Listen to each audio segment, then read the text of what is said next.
honest.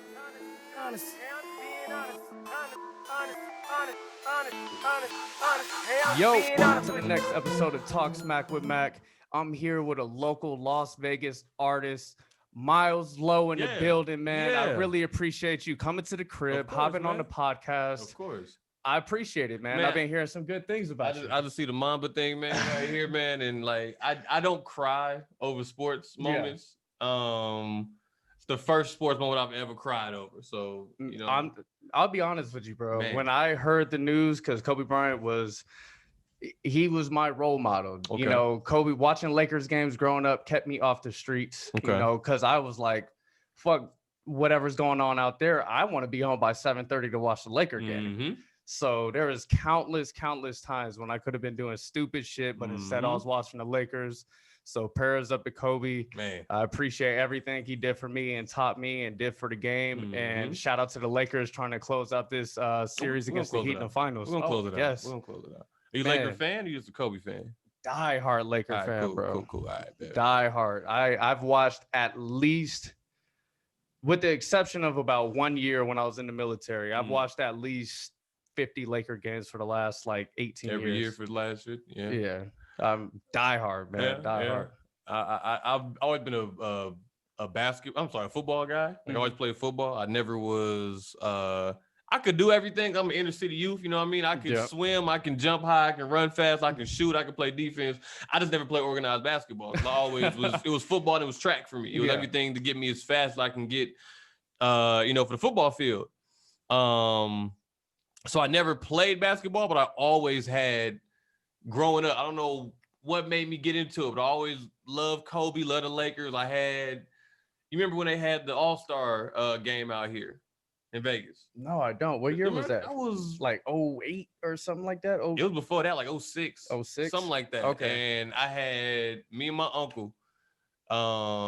He's out in the streets doing his thing, but I remember he took me to the jam session or whatever. It was like we got to meet all the NBA players, and it was a big old poster with, it was for the Eastern Conference, it was KG, LeBron, I think Dwight, and Gilbert Arenas. And on the West was the West was Kobe, KG.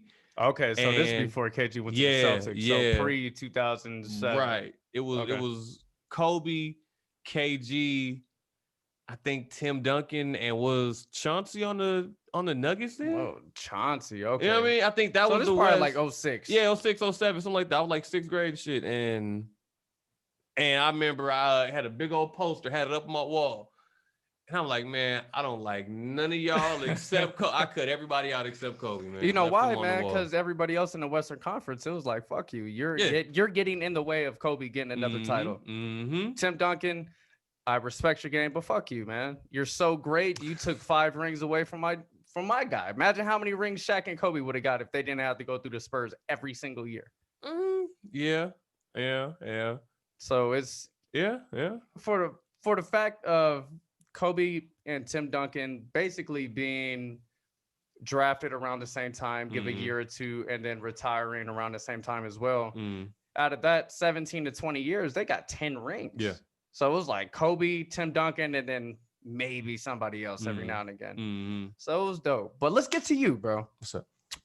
You're born and raised in Vegas? I was born in California. This is home for me, though. I grew up here. My whole family's here.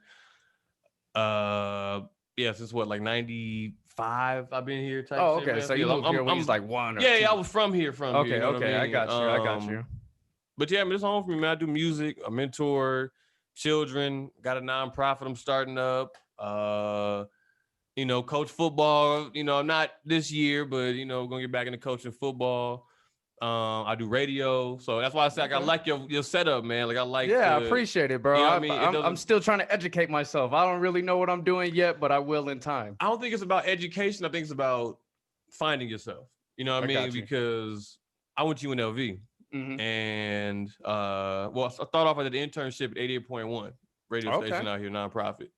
I did internship with them out of high school. Then I went to UNLV, did college radio for 2 years. And I feel like I wouldn't be anywhere I am now as a person if I didn't do those 2 years of college radio. You know what I mean? And it wasn't a lot of, a lot of education or a lot of, book smarts or stuff I had to read to get into it. It kind of was just, I had to find out what works best for me, how to speak for myself, how to think on the fly, how to be, how to react off what somebody says, you know what I mean? And from there, ironically, 88.1 hired me back. Now I got hired by the Michael Bajan Show on iHeartRadio. We lived in Miami for about 2 years and we moved back out here full time. Okay. But I think it's all about finding yourself, man, and knowing your niche and knowing, and eventually, I foresee you having a full team eventually. That's the plan for sure. And it's finding the right people to kind of go off of you. Right people that you go off of, right people who know what setups are coming, who, and it gets fun, you know what I'm saying? Yeah. Once it gets to that fun point, it's not necessarily a job or it's not, you're not really working anymore. You're just doing something that you love. You're doing something you love with your friends, talking about shit you love. Makes it that much easier. Exactly. And as far as what you said about staying true to yourself and finding your niche, you just got to be honest with yourself, man. Honest with who you truly are. Don't try to dabble outside the realm of who you are. But if you stay true to yourself, then everything else will come in time. Yeah, it plays out. That's a problem I feel a lot of people have, especially men, is, staying true to yourself. If I'm not good at this, but hey, I'll try. Hey, I'll let you know. Hey, I suck, but I'm trying. Exactly. And I'm trying to get better. Everybody's not great at everything, but as long as you're trying your best and you embrace failure and you learn from it, you'll be all right. You're gonna be all right. So you did the 2 years of the college radio. Yep. You got your job. When did you? And that's what I was getting at too. I'm sorry you said that. Like that, I going to show me that. Then I got hired by 88.1 right after my sophomore year of college. At 20 years old, a couple days for my 21st birthday. And a couple days for my 20th birthday. Okay, my bad. But what I was saying with that is that sometimes it pays to have experience over that degree. Because I know people who went to school with me and got their communications degrees, and now they're asking me, hey, can we come get some intern hours with you? And I'm like, no, sure you can, but you could have been here with me. But no, you went that route, or you went the street team route, or you went the whatever the case may be. So it's all about, taking advantage of opportunities as they come, man. I believe. Yes. And I'm a big believer in everything happens for a reason. If something may have slipped past you at one point, but somehow it miraculously comes back, take advantage of it. Even if you're a little bit nervous or you're not really too confident of what that situation may entail, give it a try. Yeah. Because you never know.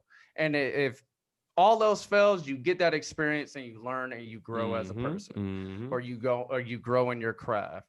You meet new people and they can teach you new things or new tricks or how to keep a conversation going. With having a podcast specifically, you got to know how to talk. Yeah, and I hope it's not making a loud do your noise. Thing. That's all you.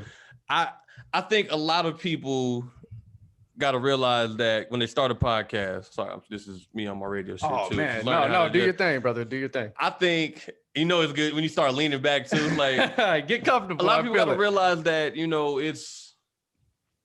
it's easy to talk, but when nobody's listening to you, you know what I'm saying? Like, there's no response to it. You got to keep that enthusiasm. You got to keep that enthusiasm. You have to mean what you say, and sometimes not every guest is me. Not every guest will carry that energy. Feedback. Right. Yes. Give you feedback. Sometimes it's like talking to a brick wall. Exactly. And, you have to learn you got to be LeBron. Not everybody's going to hit free throws and 3-pointers, but it's like, all right, cool. My job is to put you in the right position. You can't do it. Okay, cool. Next shot, I'm taking it because we need the bucket right now. You know what I mean? I know the score. I know the time. I know who's on the floor. I know we need a bucket right now because, Giannis is coming in and we can't let him, we can't let him get going because he's hot right now. So we got to catch up and so, it's definitely a learning experience, man, but it's, you got to take that leap of faith, man. You got to jump out that window, man. You got to. And, being able to Stay enthusiastic. Like you said, even when people aren't listening, even when you're not getting those plays, getting those views, getting those likes, getting those comments, you got to keep coming with it. It's a quarantine too. Like you have to like there's no live events. You know what I mean? Like that's why I talked to a lot of artists about doing, live stream shows. And they're like, oh, I don't know. I'm like, no, like certain people feed off the crowd. I feed off the crowd, but I give first. Like I'd have no problem giving that first burst of energy, that first excitement, being hype, you know what I mean? Coming out with energy. I don't come out somber and then you guys raise me up. I come out with me and I take it to another level when I receive back, you know what I mean? So it's it's like the bubble, you know what I mean? Like you have to. I remember when my director, my camera guy, LJ, he said like, man, I don't think the NBA season is going to be good in the bubble, man. They need the crowd to feed off of it. I'm like, no, if you're a dog, you're a dog. Yeah. If you ball, you ball. If you can ball in a gym at 24-hour fitness, you know what I mean? I'm sorry, if you can ball in the NBA, it used to be no problem balling in a gym at 24-hour fitness. Like it's a competition. You play to win. It's serious. It doesn't matter if people are watching. Like it goes back to what you were saying. It doesn't matter if people are watching, paying attention, or they're present at that particular time and place. Do your job. Do your job. You are paid to play basketball and do it at a very high level. So that's what's expected of you. And it shouldn't matter who's watching. Right. So when did you get into rap? I remember it was elementary school when I knew I wanted to start rapping. I remember my older cousin, my brother, and one of my cousin's friends. They used to always like record music, and I don't know. I thought it was the dopest shit ever. Yeah. You know what I mean? And I knew I liked, like I used to battle rap as well. Where were you battle rapping? Here, it was a league called AHAT. It was just around town, or one? It was actual league. Place? It was actual league. Like how you have like URL and all that stuff now. Like it used to be an actual league. That kind of not predated Smack, but it predated the URL movement that they're on right now. Can you explain the URL movement for the people that don't know? So pretty much URL is underground battle rap at the highest level possible right now, and battle rap is, if you don't know, it's just a war of words. Hey, I'm funnier than you. Your girl likes me. I could clown you better than you could clown me. I have a gun that's bigger than your gun, so I'll kill you. I'm more lyrical. You're not as good. My car's typical braggadocious shit. Boost yourself as much as you can. Exactly. Embarrass other persons. War words. And but yeah, so I started doing that. I was always a fan of, the diss songs, the Nas Ethers, the Takeover, Vaseline. No Vaseline, the Hit 'em Ups. Eminem talking shit on everybody, every record. I've always loved the lyrical shit. My dad put me on the lyrical shit, the Rakims, Big Daddy Kane, Andre 3000. We can get to Andre 3000, to Ludacris, to even T.I. Who Kendrick. else? Cube. Yeah. The Game. You know what I mean? Like really people that really had a lyrical bone in their body. I was always all about that. Nas. I'm about to forget Nas. And Cassidy. And I fell in love with all that shit, and all that just sat in me. So when it was always time to, rap verse for verse in class, or, in middle school, once everybody else started rapping in high school, I was already, I'm already 4 or 5 rhyme books in by that point. You know what I mean? So you've been taking this seriously for a long time. I took it serious. I started taking it serious about the summer between 8th and 9th grade. Okay. But I've been writing rhymes for so long. Now, was it just rhymes, or did you have some poetry in there too? It was just rhymes. It was just rhymes. I never appreciated anything else besides the art, the skill of being the best lyricist. You know what I mean? Being the most clever word. And that was my fault, I feel. And I feel like that's one thing that hinders me now, is that now my creativeness has to catch up to my talent. As opposed to some people, they just come off, you know, and it's a breath of fresh air because it's creative and it's something you've never seen before, but they're not good.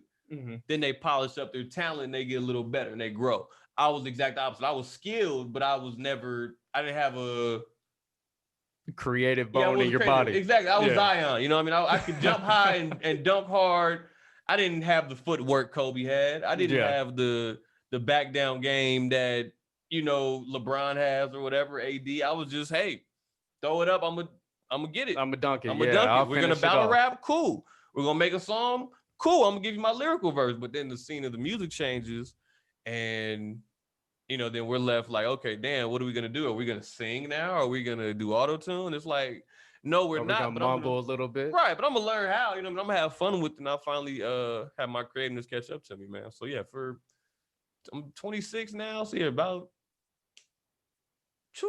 like 13 years. Something like that, yeah. So after 13 years of, you know, writing rhymes in a book, I'm sure you're getting pretty cold at it. Yeah, definitely, man. So, don't brag my own horn. I don't mean to toot my own horn, but I can rap, man. I can definitely rap. We're the same age. What school did you go to? I went to Cheyenne my freshman year, and then I went to Cimarron the next 3 years. Okay. Where'd you go? Shadow Ridge, Legacy, and a couple of other places. I made some bad decisions as a kid in high school, but I learned from them. My little brother actually went to Cheyenne. Who's your brother? He's younger than us. Okay. Yeah, 5 years younger. But I think so. Shadow. Who went to Shadow? My producers went to Shadow. Did you play sports or? I played sports my freshman year, and then that's when I started boxing. So I quit all sports in high school and just boxed for the next 2 or 3 years. Just 100% dedicated, 5 days a week, 3 hours a day. Well, 6 hours, 6 days a week, 3 hours a day. It was just grinding, man. I boxed. I remember I had going into my freshman year, I had a shoulder injury from football. Remember, like I said, my whole thing was just football. Yeah. Football. Track in the off season, you know, to stay in shape and get doing everything you can to get better at football. To get better, exactly. But I remember I hurt my shoulder going into my freshman year. They thought it was a torn rotator cuff, but it wasn't. It ended up being like an AC joint. Or something bad. I forgot exactly what it was. And doctor told me, getting put you in boxing is like a rehab thing, to strengthen the shoulders. And so I did that for intermittently for about 1.5 years, 2 years. How'd you like it? I loved it. And I was like, I'm an athlete. So I mean, I can do it. You know what I mean? It was never my favorite thing to do. I hate being hit. You know what I mean? The same thing with football. That's why I used to be a little scat back and kick returns. Like, don't hit me. You know what I mean? But you know what I mean? Catch me.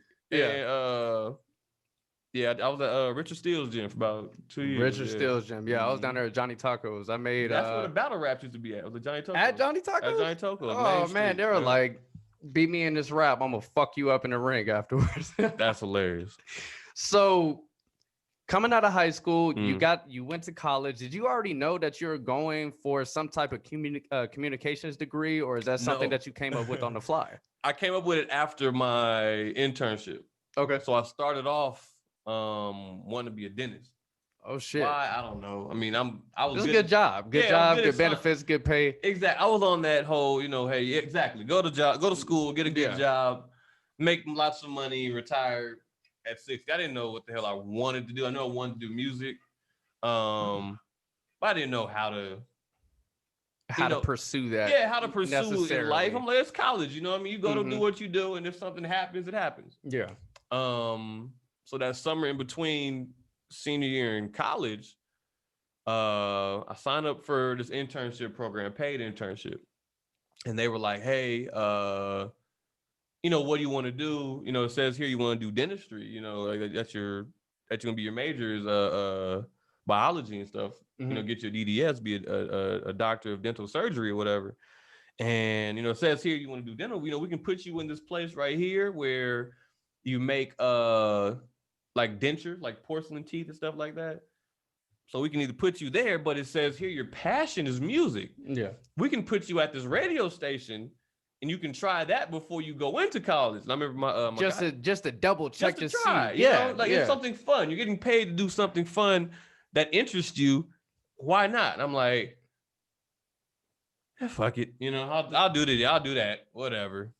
You know, just being so negative about it. I knew I could do it. I'm like, I love music. I love talking, and it opened my eyes to a lot of things. And I remember my instructor at the internship took the whole class to UNLV.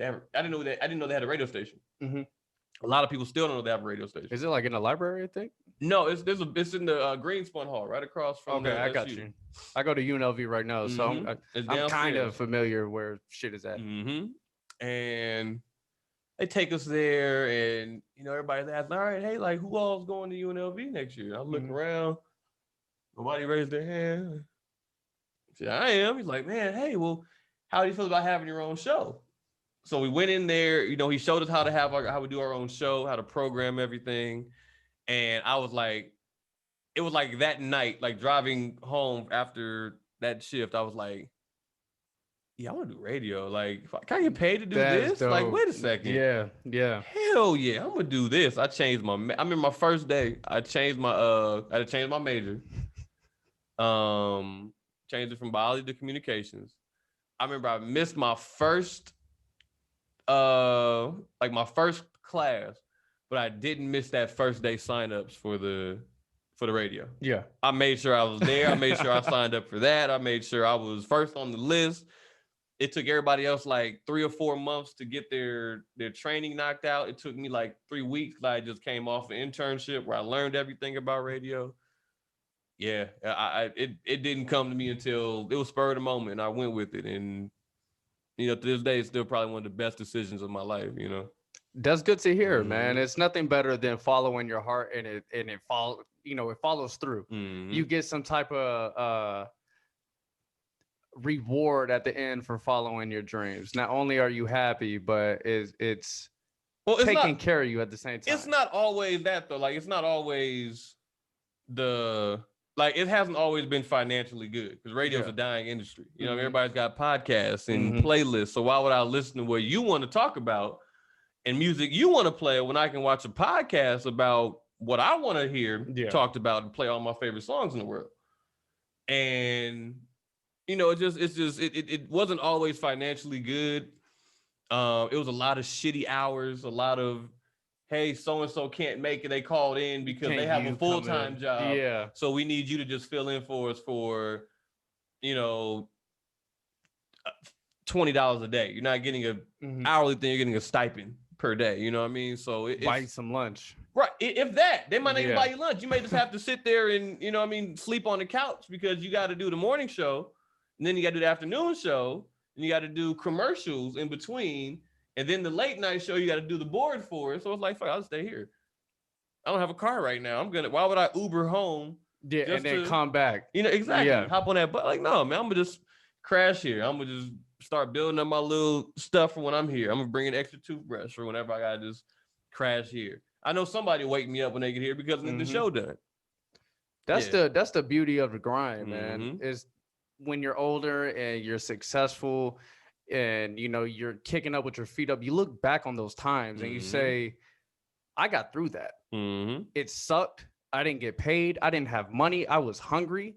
I didn't get to go home. I slept on a shitty ass couch, but I got through it and I learned. I'm sure that experience was so valuable though. Oh yeah, it's definitely valuable, man. And you know, it's a story to tell, you know, and it's I remember I always had like OGs that, you know, that you couldn't tell the shit they've done, but when they start talking about it, you're like, okay, you got it. It's right. Very in depth. In depth to the point like, nah, you probably really did do that. Yeah, I'm not gonna doubt. And you start listening when they tell you the same story multiple times and it's exactly the same. That's when you start believing people. You got to hear it a couple times, especially if it's some outrageous shit. You know, that first time it's like, oh, this motherfucker's either really good at lying or he's telling the truth and he might be a little crazy. So yeah, man, that's cool. So how did that translate to your rap career and did it help? I'll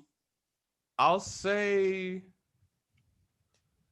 the thing that it helped is that it brings when you have something else to offer somebody, it brings you different connections to people that you can make genuine connections with. Yeah. as far as like actually like benefiting my career, my personal career, no, like it's not. I don't make the type of music for radio right now anyway. I have learned a lot about how the industry works and how people get paid, and it's opened a lot of doors, and I've shook a lot of hands, met a lot of celebrities through radio.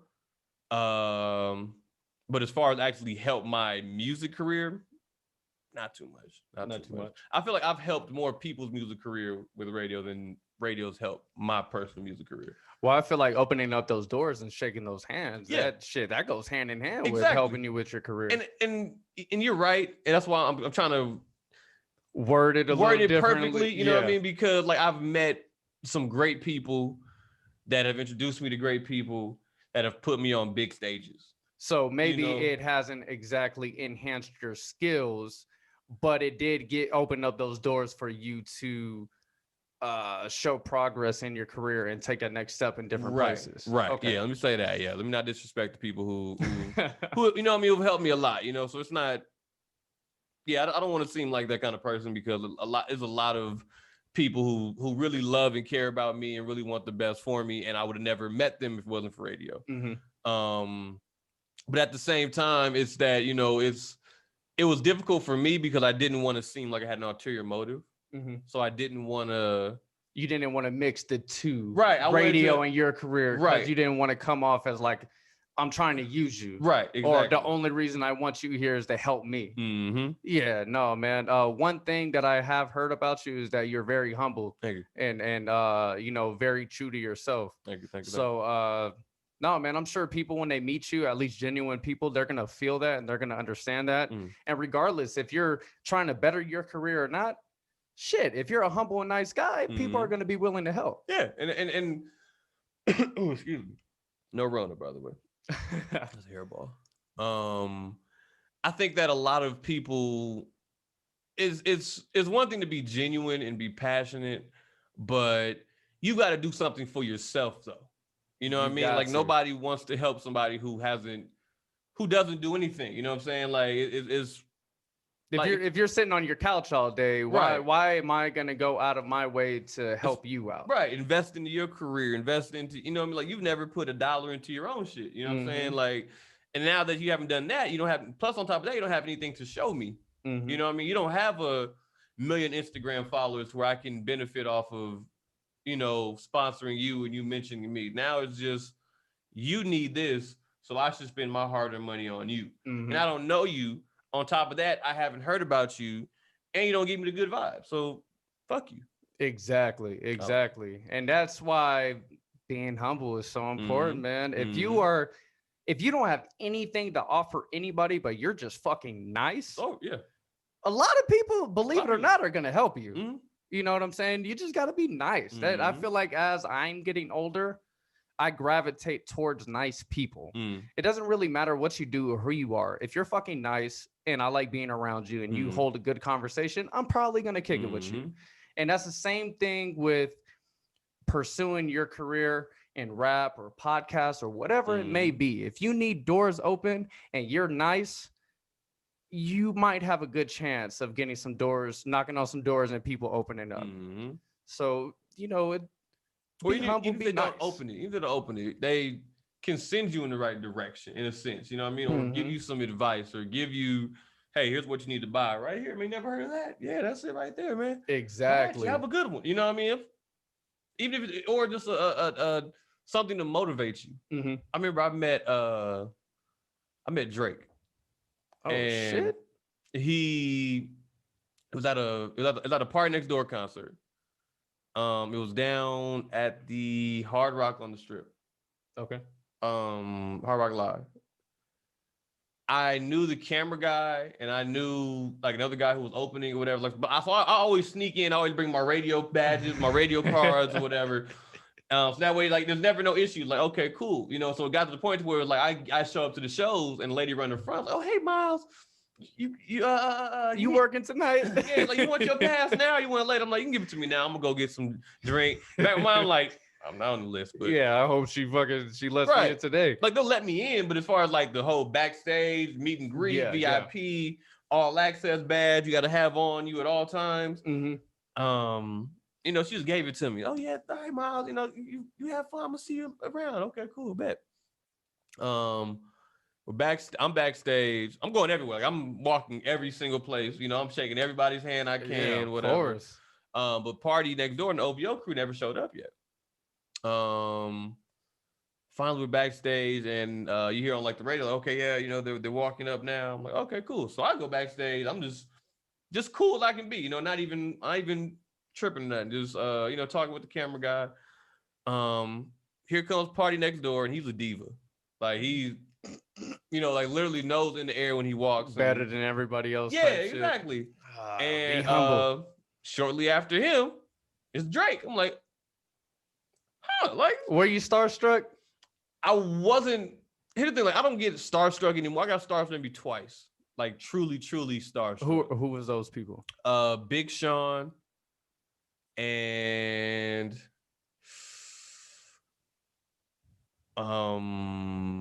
Big Sean, and you know who Dizzy Wright is? I do. Of course, I'm from Vegas. I know. Bro. And I wasn't starstruck with Dizzy Wright per se, but I interviewed him when I was doing college radio. Mm-hmm. And I had goals of you know, being a local guy as far as radio goes. Mm-hmm. And this is right when he had like XXL freshman. I'm like, man, I got to get Dizzy on here. Once again, through connections, I went to school with his sister. Okay. Little sister's our age. Went to school with her. I reached out to her truly just to reach out to her. You know what I mean? I'm not that guy that tries to finesse people to get to people. Yeah. But, you know, I wanted to expand because he was doing clothing. I want to expand to her, you know, get the clothing as opposed to just artists and rappers and singers. Like, no, let me get into whatever.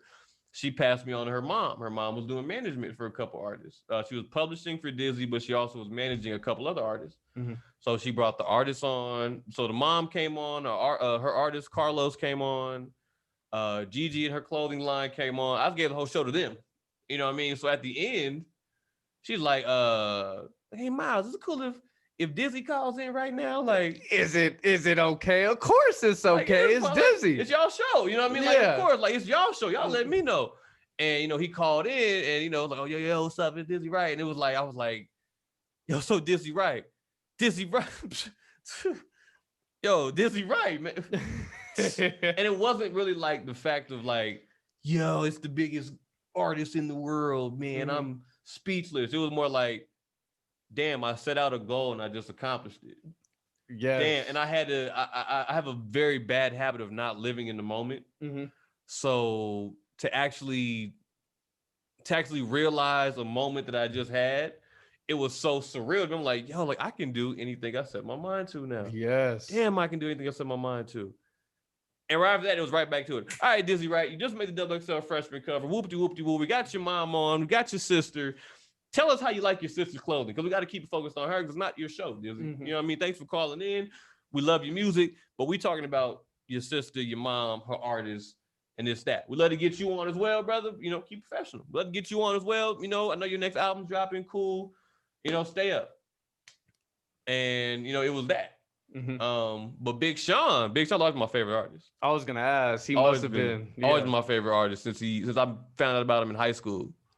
And if ever I'm talking too much, just let me know as well. Hey, you're my guest, man. This your episode. Go ahead, do your thing, man. Make my job easy.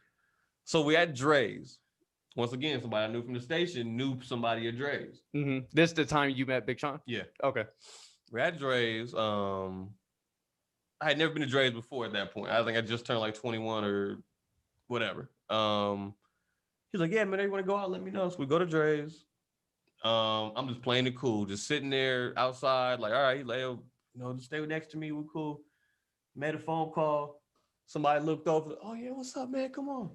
Took out like a card or whatever, gave him the card, shook his hand, whatever. He's like, all right, cool, you guys ID? I'm like, that easy, okay, cool.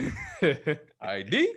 You know what I mean? I had fake IDs, I had to sneak in, but you know what I mean? Or actually go like the general GA line.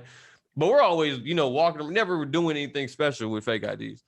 But now that you know somebody, it's like, okay, cool, ID, cool, stamp. You guys go up this elevator. Cool, we go up the elevator, we front row, Big Sean do his thing. He does his set. I know every word to every song. Mm-hmm. I lost my voice. I'm singing. Like, I've never seen Big Sean before. I've never been, you know, to this club, like, you know, it seems what I really want to see. Mm-hmm. So I'm like, damn, this is a great night. Cool. Thanks, Brian. Appreciate you, man. Cool. Think about to go. He's like, hey, yo, man, wait right here. I'm like, all right, cool. Chocolate, what's going on, y'all? What's going on? Talking to people. He's like, yo, Miles, come here. He's back behind the stage. So I walk behind the stage. Yeah, he's with me. Okay, cool. Come on, man. I'm like, oh shit. He's like, yeah, we finna go meet Sean. I'm like, word. Okay, cool. We're gonna meet Sean. Go upstairs. I see his DJ. Mm-hmm. His DJ does radio in Detroit. So I dap my Mo. What's going on, man? Miles, man, I do radio out here. You know, big fan of, you know, he was doing podcasts too. I'm like, yo, big fan of your podcast, whatever. Like, yo, man, cool, man. Appreciate you, man. You meet your boy. He doesn't know who I am. He's like, man, I know you're here to meet Sean. Like, you know what I'm saying? Like, oh, yeah, no, I ain't meet him yet. I know he busy. He's got on stage talking to females, whatever. Cool. It's like, all right, yeah, man. Well, you know, holler at him. He's nice people, whatever. We'll do. All right, man. Thanks, man. Appreciate you. Peace. I turn around, and just as close as you are, it was Big Sean. Oh, standing right in my eye, and I was like, and Big Sean's like, and we're looking like eye to eye, like an awkward moment, and I'm like, who's gonna say something first? And we're looking, it's like, he's like, what up though? I'm like, man, you killing it, man. I fuck with your album, man. He's like, yo, cool, calm down. I was like, yeah, appreciate you, man. Appreciate you. Really fuck with it. And once again, like we did, like I came back down. I'm like, yeah, I fuck with the album. You know, like it was good. You know, good representation of you, man. So, you know, you definitely spitting again. You know, you seemed happy doing this, that, man. Do you remember what album it was? Dark Sky Paradise. Oh man, yeah. Amazing album. Rise of that one. And I was just up to here. I'm like, I just met Big Sean. Like, damn. Yeah. He's like, what do you do? I'm like, man, this might be my chance. Okay, cool. I'm like, yo, I do radio.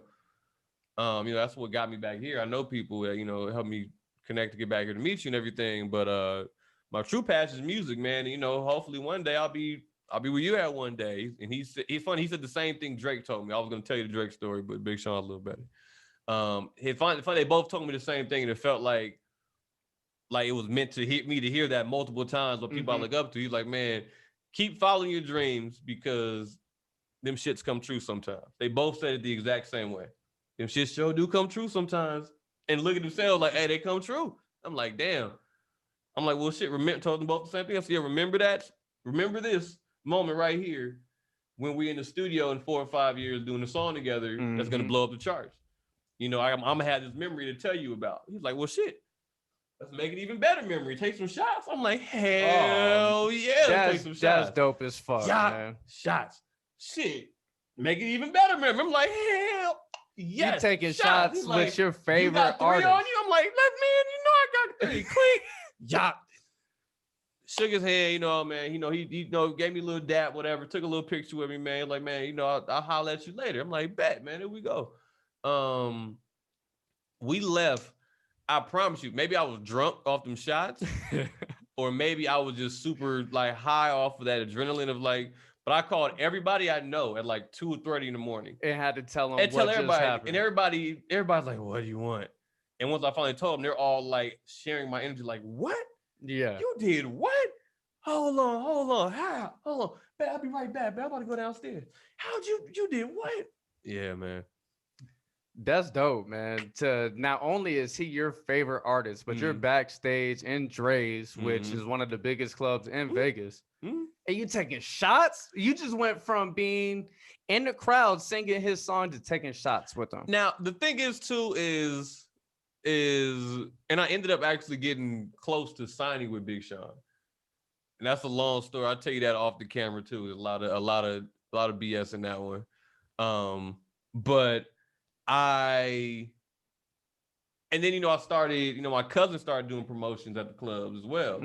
So we'd always get tables and bottle service and meet people. And, you know, the more DJs I met, the more they would have, you know, sections. And it's like, it's really, I don't want to say it's not that hard, but it's not as cool as people make it seem. It's not worth the money that you're paying because people pay to do this kind of shit. And it's like, man, like, Big Sean's a regular dude.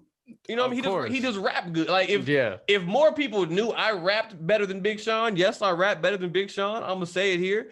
then I could be Big Sean as well, and I'm just a regular dude. The only difference is that more people have listened and seen who he is versus and are willing to pay that money to come see you. Yeah, because I'm a fan of you. You know what I mean? It's like it's never something I would pay for. I've never paid to be at a club, nor will I ever pay to be at a club because it just doesn't seem that worth the price for me. You know what I mean? It's not for everybody. Right. I personally, I hate the club. I don't like being around a lot of people. Everybody's drunk. Everybody's envious of each other. If you're with a woman and somebody doesn't have a woman, they're mean mugging you because you have a girl with you. The club is just not my scene. Now, if I have VIP and I'm chilling with the homies and shit like that, that's different. And that's cool. You know what I mean? But like even that gets old too. You know what I'm saying? But not saying that it's not a fun thing to do. I'm saying it's not fun it can't be fun to pay for that. Oh, man, you know what I mean? If you throwing in $50 as all your homies, y'all throwing in $50, $40 for like to tip the bartender or the cocktail waiter to keep drinks coming all night. Cool, that's one thing.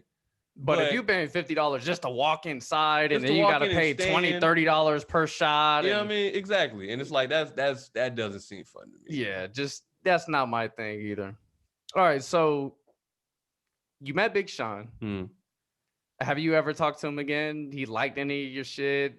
Any of your homies ever, anything? So I'll get into that. That's what I was saying. I was getting into all that off the. Okay, I got you. All right, so let's jump back to you and rapping. Okay. So when did you actually start putting the album together? Let's see. When I got into high school, I had a microphone. Didn't know how to mix anything. My dad got me a computer, and a mic. In a little program called Audacity. I don't know if you ever heard of Audacity. I haven't. It's like the basic of all basic programs to record audio. And you can do mixing on it, but I didn't know how. I didn't care how. I'm just hearing my voice in my headphones. And that was cool enough for you at the moment. And I took that to my first freshman football game. And I want to seem old. We had MP3 players. I plugged it into my computer, loaded up on my shit. It got hype. We're on the bus. Yeah. And I'm passing that shit back and forth between the whole team. And it's different when your friends fuck with you. Yeah. Like it's cool your mom likes you, your brother likes you. When your friends fuck with you, there's a different type of hype that comes from it. Exactly. And you feed off. They were all like, yo, this is it. There's something on this. Like this is Hold on. You're getting somewhere with this one. That's dope, man. We're gonna make this our MySpace song. Like, hey, what was the name of the song? I don't remember. I remember me and my brother. We did the first two songs we did were to Lil Wayne, Let the Beat Build. Okay. I hate that song, by the way, but I just just did the song because my brother's like, "This one we should do. This is how we bless the mic." I'm like, okay, whatever. That one and Lil Wayne and Birdman, Get Your Shine On. Okay. So yeah. Pass them shits across the fucking school bus and it was on from there, man. I started recording everything I could from there on out, man.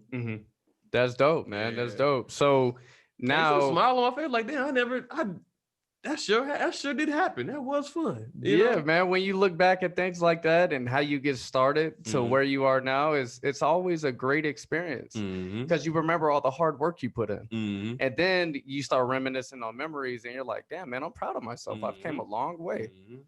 So now fast forward, you have an album on Apple Music. I'm sure it's on Spotify, iTunes. I mean, on Tidal and shit like that too. I got a few of them, man.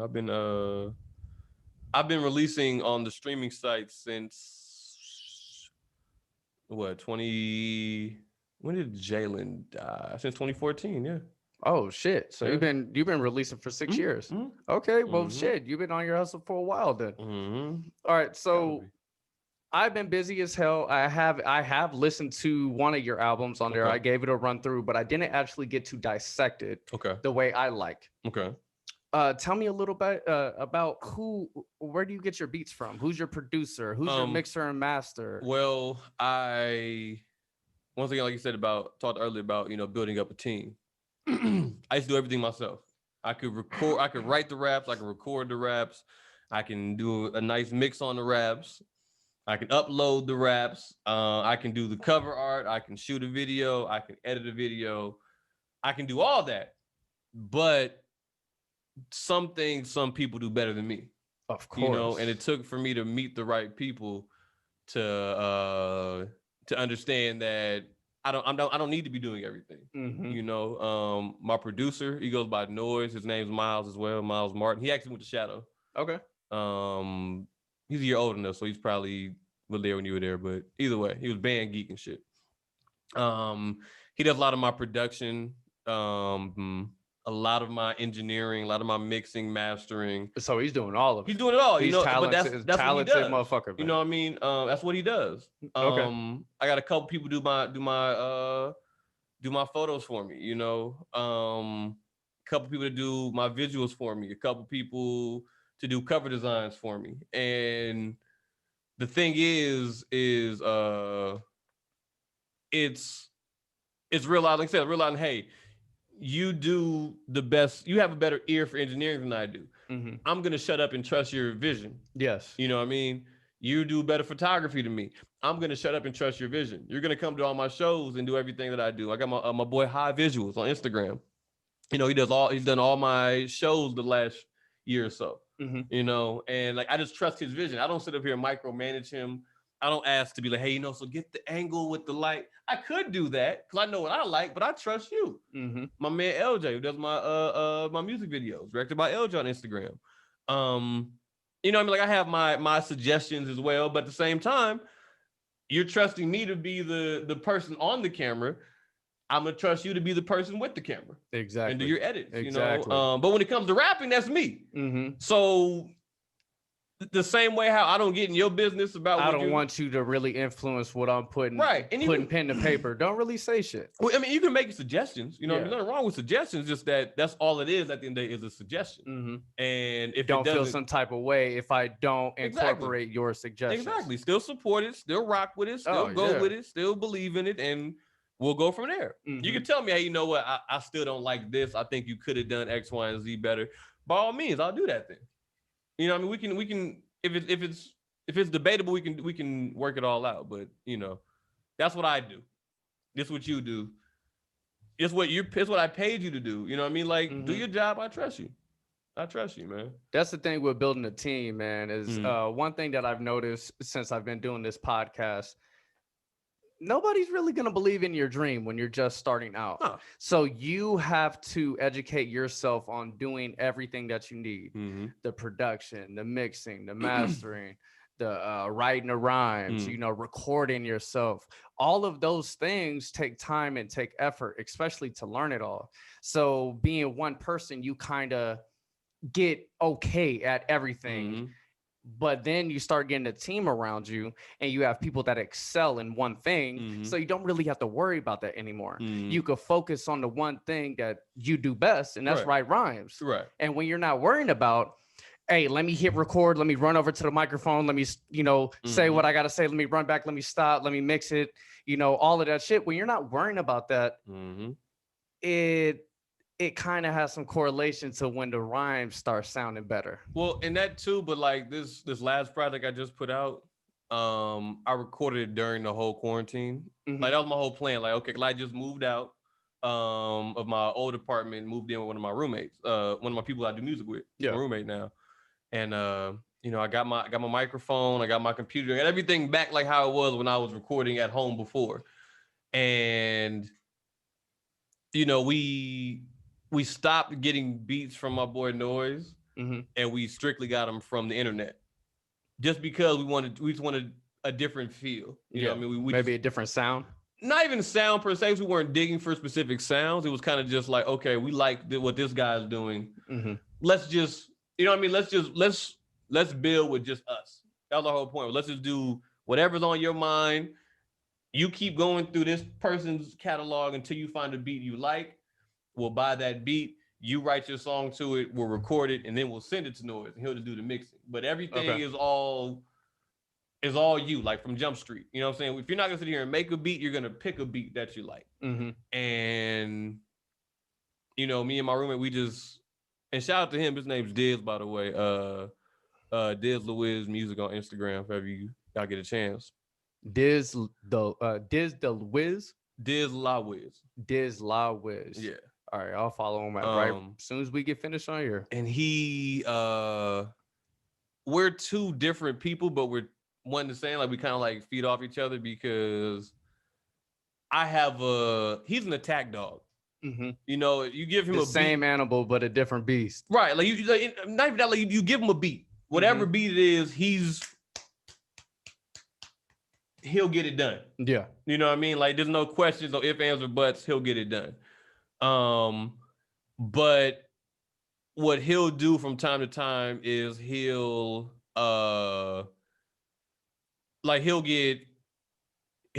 get stuck where he's in a position where he doesn't have what he needs to be the attack dog. Mm-hmm. You know what I'm saying? So I'm the person to go and get what I need, but I'll lose the motivation to sit up here and just rap all day because it gets, you know what I mean? Like I've been doing it for so long, it's so repetitious that's like sometimes I'll just get like bored and I'll just have 100,000 great beats, but I was like, I don't really want to rap none of them. Mm-hmm. So when I need motivation, he'll come with a verse and he'll challenge me to do a verse. When he needs beats, I'll sit up here and give him a stash of beats that he's never heard before that's, gonna make him write the hardest verse he can do. Yeah. And then I got a verse too, so now you gotta rap better than me because you don't want to get beat on your own verse. Competition, man. Exactly, man. Exactly. You gotta dive into competition. I love competition. All right, Yeah, so what have you been doing now? COVID came, it stopped everybody in their tracks. Nobody's touring, nobody's doing shows. How are you feeding yourself? Well, I still just do my radio. As far as the music goes, it's kind of like I said, the whole world kind of stands to, especially entertainment business. So we're still trying to figure it out. That's why I'm blessed to where I still have a full-time job. Mm-hmm. I still, like I said, I work with children as well. I'm starting a nonprofit. So this time it just gave you more chances to dive into other loves and get other things started that you've been wanting to do. Yeah, yes and no, because it's kind of the biggest improvement has been to, hey, you know what? Get in your zone and don't stop. You have no reason to stop writing this music. That's always my problem. When I stop, I do a project, I'll stop, and then 2 years have passed, and I'll try to put something together because I'm like, all right, it's time to do something now. Mm-hmm. And I'm out of my zone. I'm out of rhythm. Yeah, you got to knock off the dust before you can get back rolling. Or something big has to happen in my life, or I have to have a story to tell. But now I'm in a position where I can just, like, I'm just writing just to write now, just because like, hey, I'm bored. Let me write something. Yeah. And let me write about this story as it happens. Let me keep it fresh. Get it off while it's fresh. Yeah. Drop it fresh. So that way I'm not sitting on it and then the detail, the description might lose you a little bit. Yeah. Or I tell it too many times, I don't want to tell it anymore. Yeah. Or I'm over it and it's not even affecting me and I got other shit to worry about. It's like, no, let's do it now. You got your mic, you got your speakers, you got your headphones, you know how to mix it. If you don't know how to mix, you can send it to Noise via email because you did a whole mixtape like that. And then go from there. Now you focus on marketing. Now you focus on promotion. And I'm learning things about that too. My man Ace, I'll figure out he's doing a lot of marketing and PR work for an artist named Caitlin Morrell. Okay. And a lot of other artists out here in Northtown. But once again, just knowing who does what's their job, what's their goal, what's their role on the team, and knocking on enough doors. Exactly. And it makes their job easier when I keep coming with good music consistently. Yeah. So it's for sure. It's a cycle, man. It's definitely a cycle. So what do you have planned for the future? What do you have coming up? When life somewhat gets back to normal, do you have any type of plans?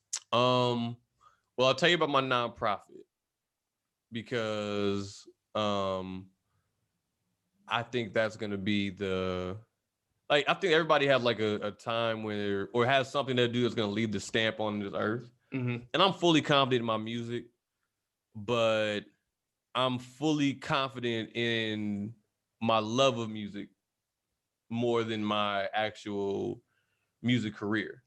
So you are more of a music enthusiast versus I want to be a rapper 100%. Well, I mean, I do want that, but I'm not.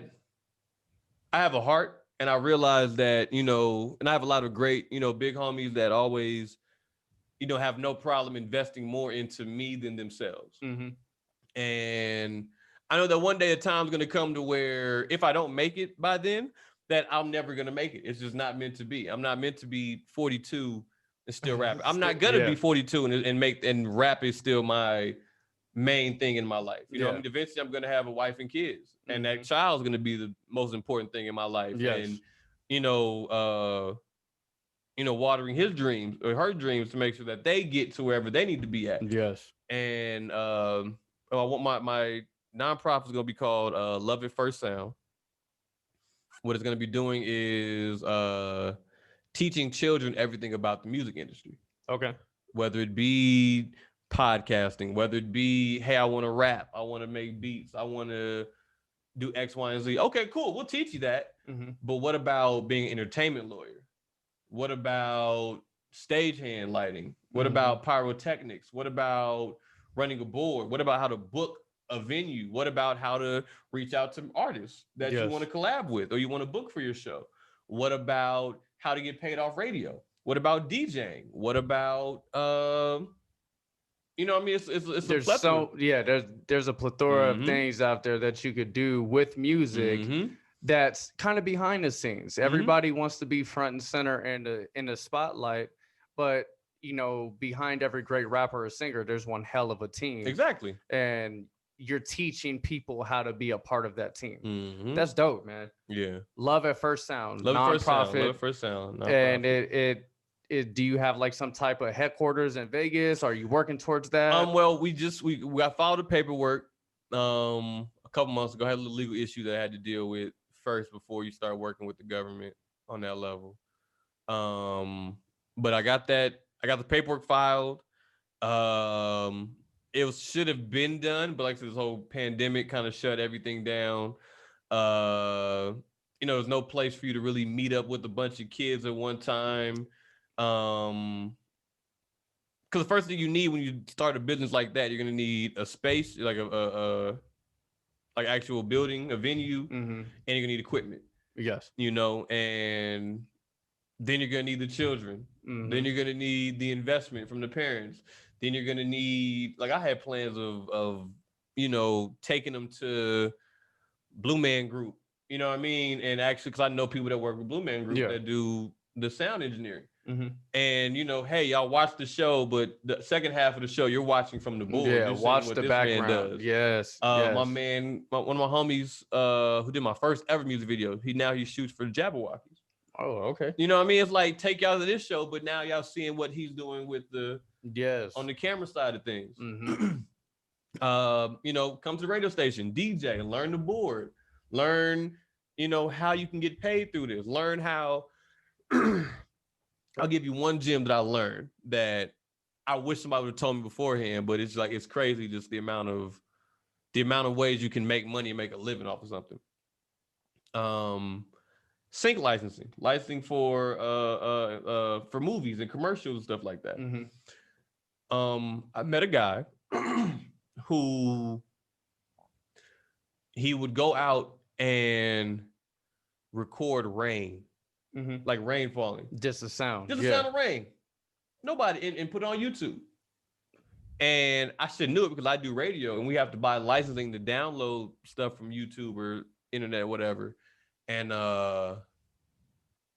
his rain sound actually got used on Black Panther. And they cut him a check for like $85,000. Hey, good for him. I'm like, wait, what?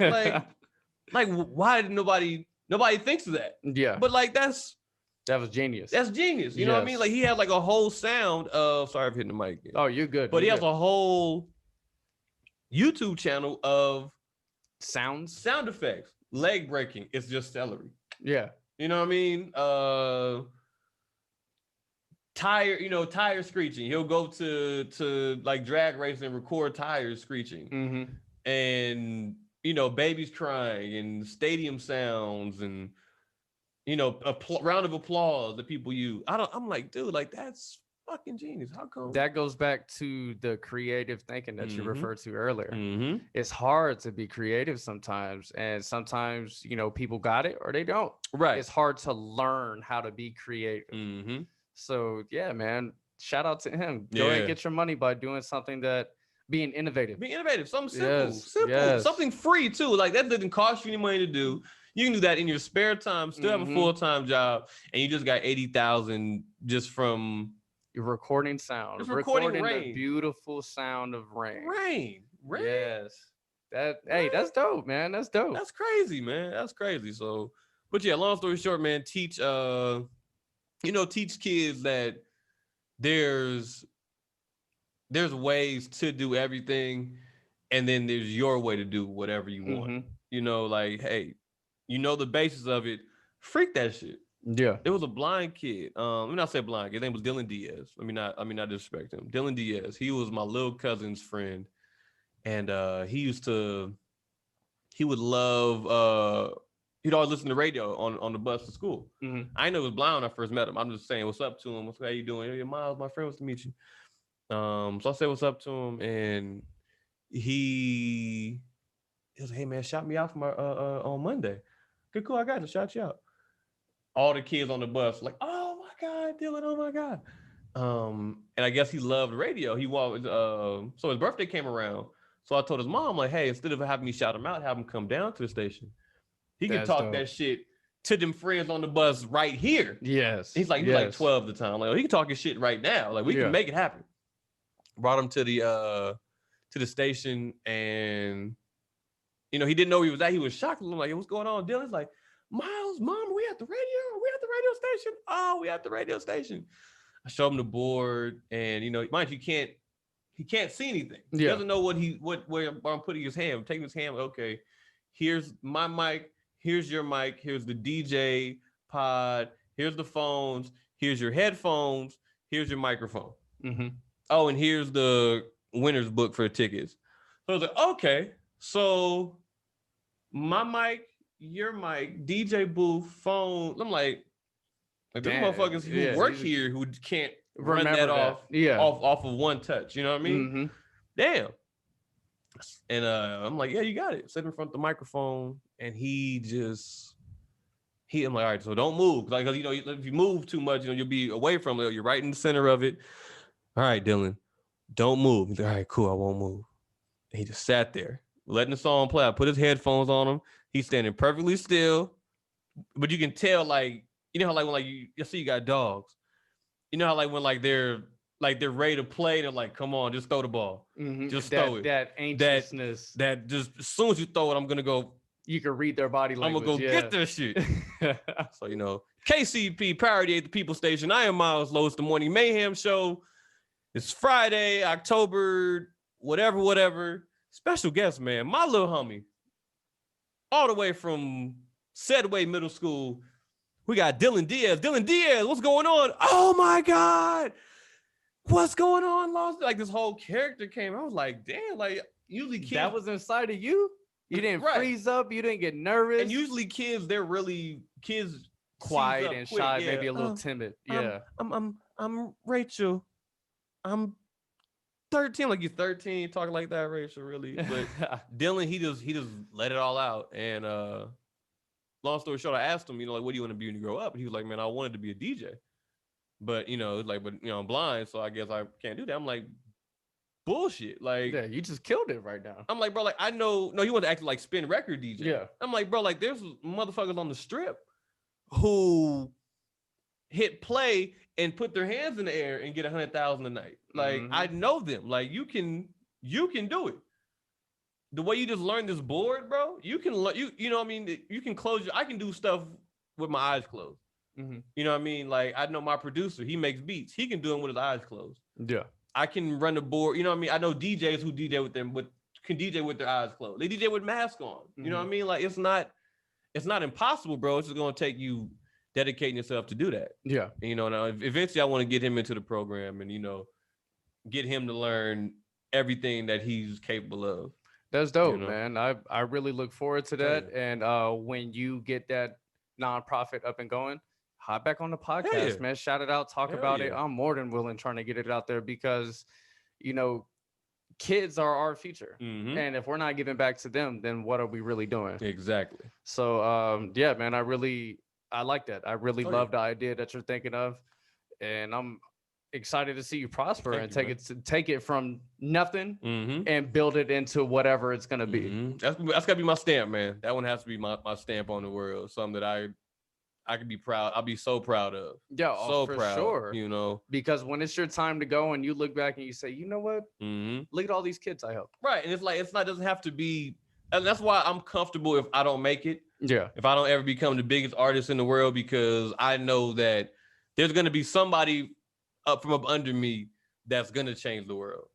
And hopefully they'll do a podcast, or they'll do the Breakfast Club, or they'll do Sway in the Morning, or, have a show or whatever, and be like, I want to thank Mr. Miles, man. Like, shout out to Miles. Shout out to Miles Lowe, man. He's the one that got me going into this, and he was the one that helped me take it and run with it. And to be able to hear that at some point, oh man, let me put Mr. Miles's sons through college. Let me, you know what I mean? Something. Like, let me show my appreciation. There we go. Like, don't do me. Give them a business loan to start their business out of high school if they want to do, because they have a plan. Let them go to college for free. Whatever. That's what I'm thinking gonna happen, man. And when it does, man, I'll be able to die in peace, man. I can be a grumpy old man and cuss and spit and play with the grandkids. All right, cool. I did good. This was all right, God, we made it. And if you have that feeling, I feel like you win in life. It doesn't matter how much money you have or what you did or what you didn't do. If you are content with yourself and you are happy, that is all that matters. That is all that matters. It does. Forget what other people think or the expectations that other people may have set for you. As long as you are happy with yourself and you gave your best, fuck all the rest. All the rest is just noise. Exactly. So let me ask you before we finish up here, if you could give, nobody's ever heard your music, right? If you could give 3 songs to attract people that would make them a fan of your music, what songs would they be? Let's see. So go to Spotify or Apple Music or Tidal or YouTube or whatever. By the way, at Miles Lowe Music on Instagram and Twitter and Facebook and YouTube. Oh, I'm gonna give you time to get all that up. Go to your streaming sites. There's a song on my last project that was called Smoke and Mirrors. There's a song on there. There's 2 songs on there. One's called Suitcase. I'm sorry, no, it's not say Suitcase. No, and one's called Leaving, and one is called Feel Good Music. Leaving was all about, me moving to Miami with iHeart for a second, because I've been trapped here for so long in this town, and it felt like it was a moment where you have to grow out of something, like the caterpillar came out the cocoon. Now I'm a butterfly and I'm gone out this bitch. You know what I mean? Like, I'm on to bigger and better things. Next time you see me, I'm gonna be 100 feet tall. Yes. And for God to bring me back here after Miami, same job, same everything, but to bring me back here kind of made me feel like, there's still something that you have to do here. You know what I mean? We took you away from here to see something else. We're bringing you back because you have to change something here. Yes. And leaving was pretty much like a feeling of, I understand, like, I'm here for a reason now. And Feel Good Music was, I think that's what I specify my genre as, is feel good music. I'm not lit. You know what I mean? I don't have colorful dreads. I don't sing. I don't have a dance. But I'll give you some real fucking life stories that you'll relate to and you'll understand me better, and it all have a deeper meaning to it. And the whole point is to feel good. I open up about myself so that way you can be like, damn, it's not so bad for me, or hey, somebody's been through this as well. Yes. Or, hey, somebody has these dreams as well and aspirations. And now, you know what I mean? Like I can feel good knowing I'm not alone in whatever I'm going through in life. Yes. So that song was actually a big one. I talked about my friend Jay Scott, one of my best friends, committed suicide. It'll be 6 years ago this week, actually. But yeah, Feel Good Music was dedicated to people who fuck with me, dedicated to Jalen, dedicated to my little cousins. That's a great one. And off this most recent project I did called Make the World Feel Good, and it was based off of the whole Black Lives Matter uproar that started a couple months ago. Just the feeling of the same thing. Like no matter what you're going through, because I went through a lot of emotions that I've never went through. I never went through depression. I never went through anxiety.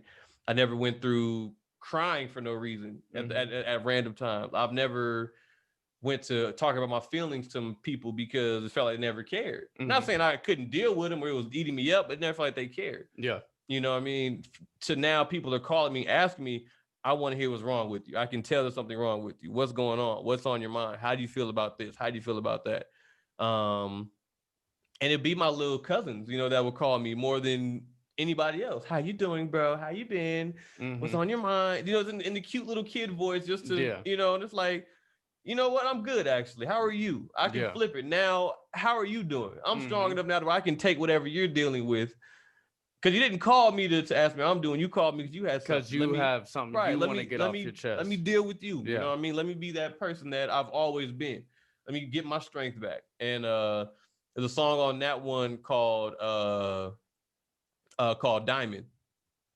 And it's pretty much like, no matter what you're going through, you still have to shine your own light. Yes. And sometimes you have to actually be the light and create light for everybody else.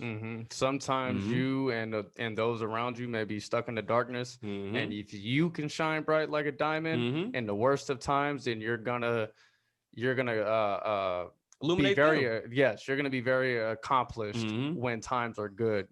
So stay strong, stay tight. And when things aren't looking too good, shine bright. I can dig it, man. So Diamond, Leaving, and what was the third track? Feel Good Music. And Feel Good Music. Yes, sir. Check those out. Those 3 songs are gonna make you a fan of Miles Low. This is your time, man. Let people, I know you just mentioned it before, but let people know where to find you on social media. All your music, everything. Let's see. Instagram, Facebook, YouTube, Twitter, Snapchat, whatever. Everything at Miles Low Music. I'll put a description. FCCMG on Instagram. Shout out that's my whole crew. Shout out to y'all, man. Shout out to y'all, whoever's watching this right now, man. Whoever made it this far. What time? It's a good little pod. Yeah, we've been talking for a minute. You know what I mean? Yeah. So, but I don't know, man. Just whatever you do, man, do it 100%. Yes. Don't have any regrets. Mean what you say what you mean.